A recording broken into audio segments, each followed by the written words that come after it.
तो शुरुआत बड़ी खबर के साथ हम कर रहे हैं। लोकसभा चुनाव के लिए अब नतीजों का इंतजार है। कल सुबह 8 बजे से शुरू हो जाएगी मतगणना। चुनाव आयोग आज करेगा प्रेस कॉन्फ्रेंस। आज दोपहर 12:30 बजे चुनाव आयोग की प्रेस कॉन्फ्रेंस है। TV9 भारतवर्ष पर देखिए सबसे तेज नतीजे।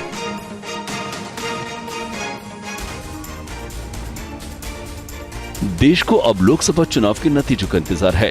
इस बार 28 राज्य और 8 केंद्र शासित प्रदेशों की 542 सीटों पर 65% से ज्यादा वोटिंग हुई है। पीएम मोदी सहित 43 केंद्रीय मंत्री, 12 पूर्व मुख्यमंत्रियों, 8 फिल्मी सितारों और 2 पूर्व क्रिकेटर्स ने चुनावी मैदान में अपनी किस्मत आजमाई है। वोटों की गिनती कल सुबह 8 बजे से शुरू होगी। चुनाव आयोग आज काउंटिंग की तैयारियों को लेकर एक प्रेस कॉन्फ्रेंस करने जा रहा है। हर राज्य में काउंटिंग को लेकर तैयारियां अंतिम दौर में हैं। मतगणना स्थलों पर सुरक्षा के पुख्ता इंतजाम किए जा रहे हैं। और उत्तर प्रदेश की 80 लोकसभा सीटों में हुए चुनाव के लिए कड़ी सुरक्षा व्यवस्था के बीच कल सुबह 8 बजे से काउंटिंग शुरू होगी। यूपी के मुख्य चुनाव अधिकारी के मुताबिक मतगणना को लेकर सारी व्यवस्थाएं पूरी कर ली गई हैं। यूपी में मतों की गिनती के लिए प्रदेश के 75 जिलों में 81 मतगणना केंद्र बनाए गए हैं। 80 लोकसभा क्षेत्रों के लिए मतों की गिनती के लिए 80 रिटर्निंग ऑफिसर्स और 1581 सहायक रिटर्निंग ऑफिसर्स को नियुक्त किया गया है। उत्तर प्रदेश में 75 जनपदों में कुल 81 मतगणना केंद्र हैं जहां ये मतगणना संपन्न होगी। 6 जनपद ऐसे हैं जहां 2 मतगणना केंद्र हैं, बाकी सब में 1 मतगणना केंद्र है। और देखिए लोकसभा चुनाव के नतीजों से पहले पीएम मोदी की हाई लेवल बैठक में अमित शाह, जेपी नड्डा मौजूद रहे। चुनाव नतीजों को लेकर मंथन किया गया। पीएम आवास पर करीब 2 घंटे तक बैठक चली है।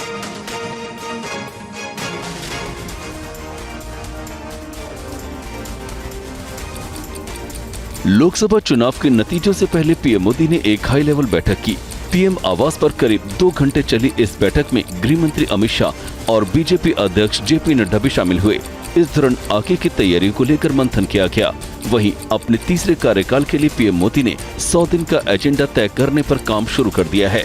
प्रधानमंत्री ने एक बैठक कर देश में गर्मी से बने हालात और मानसून की शुरुआत की तैयारियों की समीक्षा की। इसी बैठक में पूर्वोत्तर राज्यों में चक्रवाती तूफान रेमल के बाद के हालात की समीक्षा भी की गई।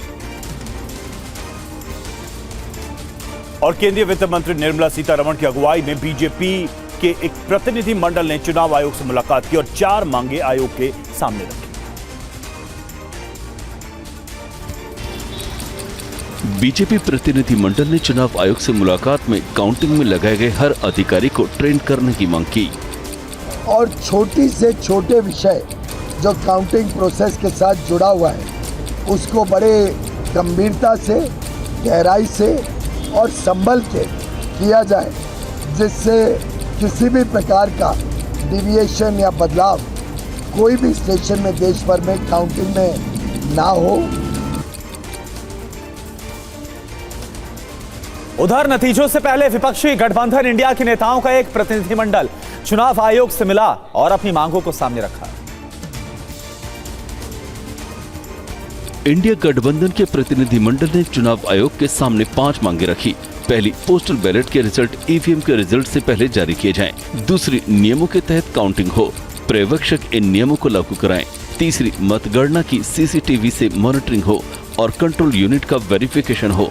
चौथी, मशीन से जो डाटा आए उसे कंफर्म किया जाए। और 5वीं मांग, सील, ईवीएम को काउंटिंग के दौरान सील करने वाले एजेंट से रिकन्फर्म किया जाए। कि एक लेवल प्लेइंग फील्ड के लिए, गणतंत्र के लिए, स्वतंत्र चुनाव के लिए, जो कि संविधान के मूल तत्वों का एक अभिन्न अंग माना गया है, ये आवश्यक है कि जो पुराना रूल था उसी को फॉलो किया जाए। कांग्रेस नेता राहुल गांधी ने एग्जिट पोल के नतीजों को नकारते हुए कहा कि हमें 295 सीटें मिल रही हैं। इसके साथ ही उन्होंने एग्जिट पोल्स को पीएम मोदी का पोल बताया। कांग्रेस नेता राहुल गांधी ने एग्जिट पोल पर प्रतिक्रिया देते हुए उन्हें नकार दिया है। इस दौरान उन्होंने कांग्रेस अध्यक्ष मल्लिकार्जुन खड़गे का बयान दोहराया, जिसमें उन्होंने इंडिया गठबंधन को 295 से ज्यादा सीटें मिलने की बात कही थी। ये मोदी जी का पोल है, फैंटेसी पोल है उनका। Thank you. कितनी सीटें आ रही हैं आपके हिसाब से? सिद्धू मूसेवाला का सॉन्ग सुना आपने? 295। ये मोदी जी का पोल है, फैंटेसी पोल है उनका। Thank you. कितनी सीटें आ रही हैं आपके हिसाब से? सिद्धू मूसेवाला का सॉन्ग सुना आपने? 295।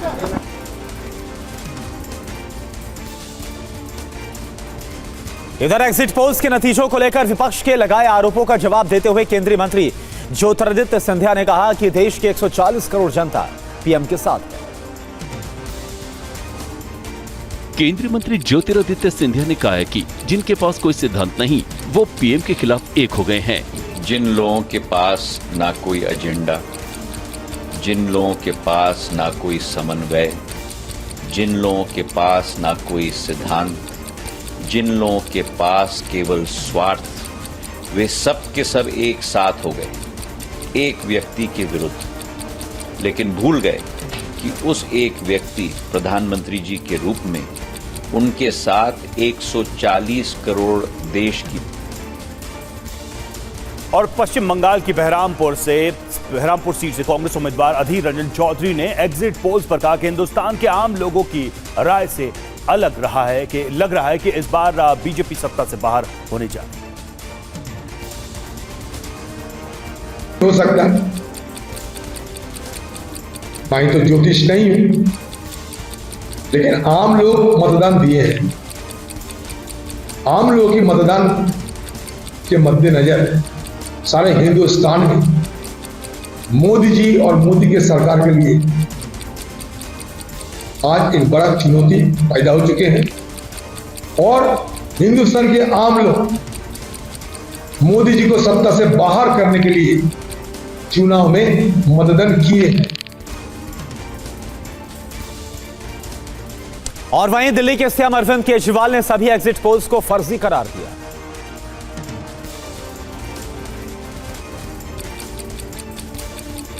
सरेंडर करने से पहले आम आदमी पार्टी संयोजक अरविंद केजरीवाल ने सभी एग्जिट पोल्स को फर्जी करार दिया है। उनका कहना है कि ये बीजेपी का माइंड गेम है जो लोगों को हकीकत से दूर कर रहा है। मैं प्रार्थना करने गया था बजरंगबली को कि हे बजरंगबली मेरे देश को बचा लो। अभी कल एग्जिट पोल आए हैं, मेरे से लिखवा लो, सारे एग्जिट पोल फर्जी हैं, बिल्कुल फर्जी हैं। और जम्मू के उधमपुर में मतगणना से पहले कठुआ डिग्री कॉलेज में पुलिस ने सुरक्षा के कड़े प्रबंध किए। पूरे डिग्री कॉलेज परिसर में 3 लेयर सिक्योरिटी के इंतजाम किए गए। कॉलेज के आसपास का इलाका पुलिस छावनी में बदल दिया गया है। इसके अलावा मुख्य गेट से लेकर आसपास तक कांटे की तार लगा दी गई है। पूरे डिग्री कॉलेज परिसर को त्रिस्तरीय सुरक्षा घेरे में ले लिया गया है। मतगणना केंद्र में बनाए गए 18 स्ट्रांग रूमों को चारों तरफ से सुरक्षा के घेरे में लिया गया है। यहाँ पर 3 लेयर सुरक्षा के प्रबंध किए गए हैं। काफ़ी जो है 3 टियर में सिक्योरिटी डिप्लॉयमेंट कर रखी है। मेरी सिर्फ यही विनती है कि सिक्योरिटी फोर्सेस पुलिस के साथ जो है अपना तालमेल रखें। और अरुणाचल में बीजेपी की बम्पर जीत को मुख्यमंत्री पेमा खांडू ने पीएम मोदी के राज्य में किए गए कार्यों के प्रति जन समर्थन करार दिया। तो मैं अरुणाचल प्रदेश की जो जनता है उसको मैं हृदय से बहुत बहुत धन्यवाद ये आभार करता हूँ। और this is an reflection PM Narendra Modi साहब के आशीर्वाद में जो काम अरुणाचल प्रदेश में हुआ है उस काम को देखते हुए अरुणाचल प्रदेश का जनता ने दोबारा फिर अपना राज्य में भारतीय जनता पार्टी का सरकार गठन करने में वो लोग ने एब्सोल्यूट मेजॉरिटी का हिसाब से अपना कैंडिडेट को जिताया है।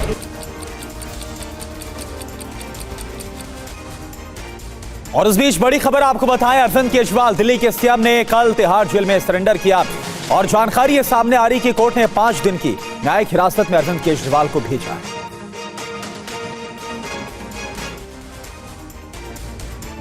दिल्ली के मुख्यमंत्री अरविंद केजरीवाल ने रविवार शाम को तिहाड़ जेल में सरेंडर कर दिया। सरेंडर करने के कुछ देर बाद ही दिल्ली की राउज एवेन्यू कोर्ट ने सीएम केजरीवाल को 5 जून तक न्यायिक हिरासत में भेज दिया।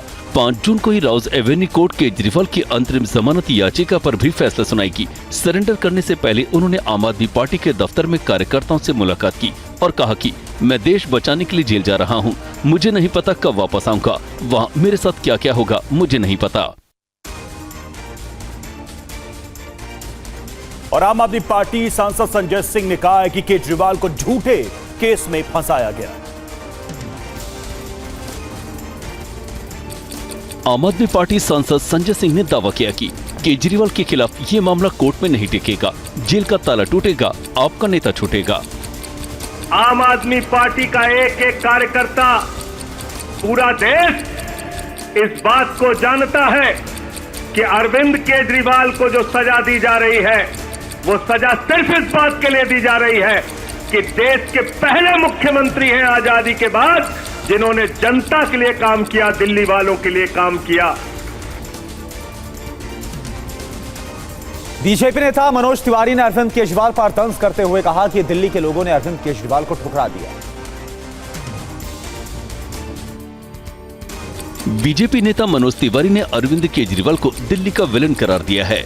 कौन आजादी के लड़ाई लड़के जेल जा रहे हैं? लूटा है, शराब घोटाला किया है अरविंद केजरीवाल जी ने, उसके लिए जेल में है और कोर्ट ने कहा था कि बेल नहीं मिल सकती। एक जैसे पैरोल मिलता है ना, इस तरह से भेजा गया था। तो अरविंद केजरीवाल अब इस दिल्ली के विलन हैं और दिल्ली के दिल से भी और दिल्ली के नज़र से भी गिर चुके हैं। और एक अहम खबर अमेरिका से। अमेरिका के ओहायो में अंधाधुंध फायरिंग हुई। बर्थडे पार्टी में चली दर्जनों गोलियां। गोलीबारी में एक व्यक्ति की मौत हो गई है, 24 घायल हुए हैं। फायरिंग की वजह का अभी तक पता नहीं चल पाया। घटनास्थल से हथियार और कई दर्जन खोखे बरामद किए गए। तो ये घटनास्थल की तस्वीरें जहां पर गोलीबारी हुई और एक व्यक्ति की मौत हो गई है। इस शूटिंग में एक बार फिर से अमेरिका से शूटिंग की खबर सामने आ रही है। पार्टी के दौरान ये गोलीबारी हुई है।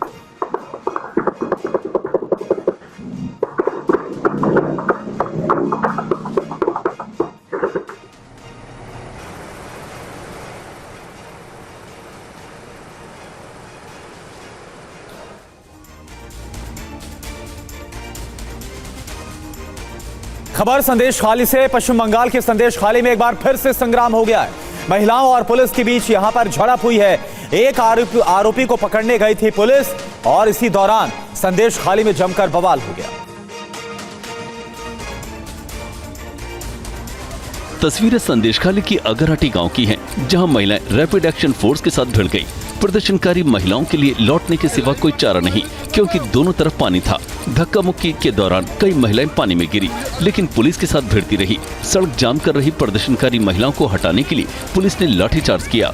आरोप है कि पुलिस ने इलाके में अशांति फैलाने की कोशिश की। মদ খেয়ে তো টিএমসি ছেলেরা মদ খেয়ে ওখানে বোম ফেলেছে, ফেলে এত বিজেপি ছেলেদের নামে ধরে যাচ্ছে। বিজেপিরা থেকে বলে বিজেপিরা থেকে ছেলেরা থেকে মেরেছে, বোম মেরেছে। इधर असम में बीजेपी के स्थानीय नेता की हत्या से सनसनी फैल गई। पुलिस ने हत्या की जांच का जिम्मा सीआईडी को सौंपा। असम के लखीमपुर जिले में सरकारी ठेकेदार और स्थानीय बीजेपी नेता सुनील गोगोई का शव शनिवार शाम को उनके आवास के पास खुले मैदान में मिला। लखीमपुर की पुलिस अधीक्षक अपर्णा नटराजन ने बताया कि मामला हत्या का लग रहा है। तो अभी बहुत प्रिलिमिनरी स्टेज है, इन्वेस्टिगेशन जो शुरू ही हुआ है। तो अभी बस स्पॉट विजिट हुआ है और घर के लोगों से बात हुई है।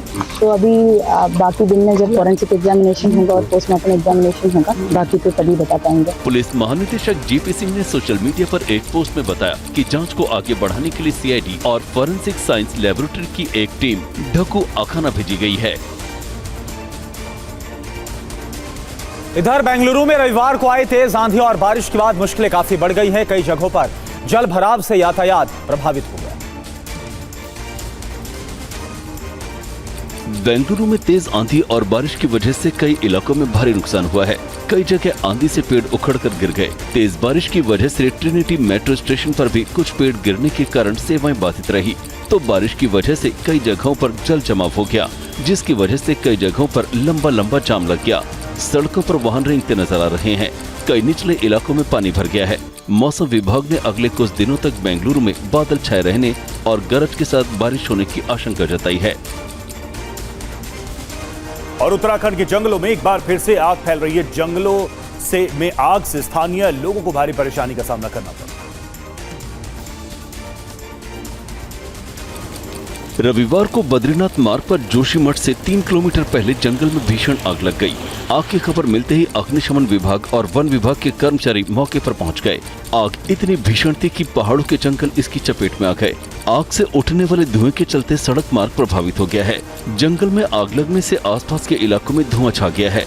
स्थानीय लोगों की आंखें जल रही हैं और सांस लेने में भी दिक्कत हो रही है।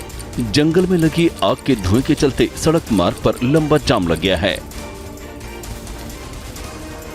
राजस्थान के अजमेर में एक ऐसा गांव है जहां पर आजादी के 70 साल बाद भी पीने का पानी नहीं पहुंचा। इसकी वजह से गांव में युवाओं की शादियां तक नहीं हो पा रही।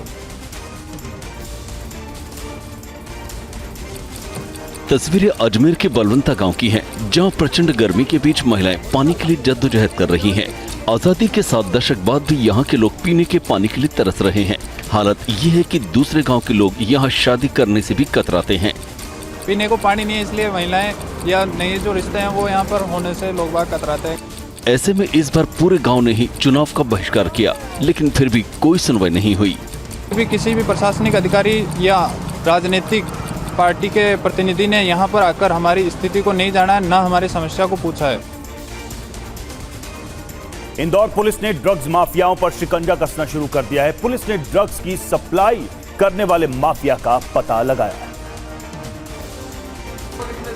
इंदौर पुलिस ने पिछले 1 हफ्ते में कई ड्रग पेडलर्स को गिरफ्तार किया है, जिनके पास से कई तरह के ड्रग्स मिले हैं। ड्रग्स पेडलर की जांच में जुटी इंदौर पुलिस को ऐसे मामले का पता चला है जिसमें एक ही परिवार के 3 लोग एक सिरिंज से ड्रग्स ले रहे थे, जिन्हें एड्स जैसी गंभीर बीमारी हो गई। एक ही परिवार के 3 व्यक्ति एड्स के बीमार हो गए, बीमारी से ग्रसित हो गए। कारण था एक ही सिरिंज से ड्रग्स ले रहे थे और उसका परिणाम ये हुआ कि तीनों एड्स से ग्रसित हो गए थे। खबर मेरठ से। मेरठ में बेहद ही दर्दनाक हादसा हुआ। यहां पर चलती कार में अचानक से आग लग गई और उसमें 4 लोगों की जिंदा जलकर मौत हो गई। कार में जिस वक्त आग लगी सभी लोग चीखने और चिल्लाने लगे, लेकिन चाहकर भी कोई मदद नहीं कर पाया। मौके पर पहुंची फायर ब्रिगेड की गाड़ी ने आग को बुझाया, लेकिन तब तक काफी देर हो चुकी थी। इस दर्दनाक हादसे में 4 लोगों की मौत हो गई। मरने वालों में एक बच्चा और महिला भी शामिल है। कार हादसे में मृतकों की अभी तक कोई पहचान नहीं हो पाई है। पुलिस के मुताबिक दिल्ली की तरफ से कार हरिद्वार की तरफ जा रही थी। वहीं जांच में पुलिस को पता चला है कि कार का नंबर दिल्ली का है। पुलिस कार के नंबर से परिवार के लोगों तक पहुंचने की कोशिश कर रही है। और मध्य प्रदेश के राजगढ़ में एक दर्दनाक हादसा हो गया, जहां ट्रैक्टर ट्रॉली पलटने से 13 लोगों की मौत हो गई। राजस्थान से मध्य प्रदेश के राजगढ़ आ रही बारातियों से भरी ट्रैक्टर ट्रॉली रविवार रात करीब 9:30 बजे पलट गई। इस हादसे में 4 बच्चों समेत 13 लोगों की मौत हो गई और 15 लोग घायल हो गए। घायलों को जिला अस्पताल में भर्ती कराया गया है। क्या नाम? कंचन सिंह। कब पहुंचे थे आप? हमें जैसे यहाँ से आवाज लगे नहीं तो यहाँ मनक मर गया के बाद में हम 10 मिनट बाद में यहाँ आइए। क्या देखा आपने? कितने लोग दबे हुए थे? कैसे सर दबे में तो पूरे दबे थे, हमने निकाले कैच के। हादसे पर सीएम मोहन यादव ने दुख जताया है और घायलों के जल्द ठीक होने की कामना की है। राजस्थान की पारा पुलिस एक्शन में दिखाई दी। पुलिस ने 2 कुख्यात बदमाशों को गिरफ्तार कर शहर में घुमाया। पुलिस जिन अपराधियों को पूरे शहर में घुमा रही है, इन पर आरोप है कि इन दोनों ने जबरन वसूली को लेकर एक मकान पर 10 राउंड फायरिंग की। पुलिस ने कार्रवाई करते हुए इन्हें गिरफ्तार कर शहर में जुलूस निकाला। दोनों बदमाशों को पुलिस थाने से बाजार और दूसरे रास्ते से घुमाते हुए करीब 1 किलोमीटर दूर घटना स्थल तक ले गई। आज घटना स्थल की तस्दीक कराई गई है। जिस रास्ते से चल करके गए और जहाँ फायरिंग की है, जिस रास्ते से भगे उसकी पूरी घटनाक्रम की तस्दीक कराई गई है। इधर देश भर में अमूल दूध की कीमतों में इजाफा हो गया है। कंपनी ने कीमत में 2 रुपए प्रति लीटर का इजाफा कर दिया। आज से दूध पीने वालों को तगड़ा झटका लगा है। अमूल दूध की कीमतों में प्रति लीटर 2 रुपए का इजाफा कर दिया है। Gujarat cooperative milk marketing federation ने दूध की बढ़ी हुई कीमतें आज से लागू कर दी हैं। अमूल की नई कीमत के मुताबिक अमूल दूध के दाम में 2 रुपए प्रति लीटर की बढ़ोतरी की गई है। अमूल गोल्ड, अमूल शक्ति, अमूल टी स्पेशल दूध के दाम बढ़ाए गए हैं। अब अमूल गोल्ड के दाम 66 रुपए प्रति लीटर से बढ़कर 68 रुपए प्रति लीटर हो गए हैं, जबकि अमूल टी स्पेशल के दाम 64 रुपए से बढ़कर 66 रुपए प्रति लीटर हो गई है। खबरों में रुकेंगे एक छोटे से ब्रेक के लिए, लेकिन ब्रेक पर जाने से पहले इस वक्त एक अहम खबर आपको बता दें। नतीजों से पहले चुनाव आयोग की आज प्रेस कॉन्फ्रेंस है। दोपहर 12:30 बजे चुनाव आयोग की प्रेस कॉन्फ्रेंस होनी है। कल सुबह 8 बजे से शुरू होगी मतगणना।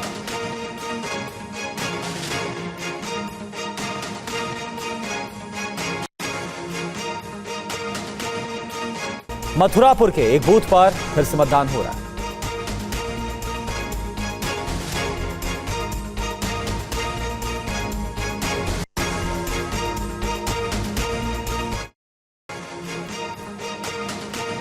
और बड़ी खबर, जापान के इशिकावा में भूकंप के झटके। रिक्टर पैमाने पर भूकंप की तीव्रता 5.9 मापी गई। भूकंप का केंद्र जमीन से 10 किलोमीटर अंदर।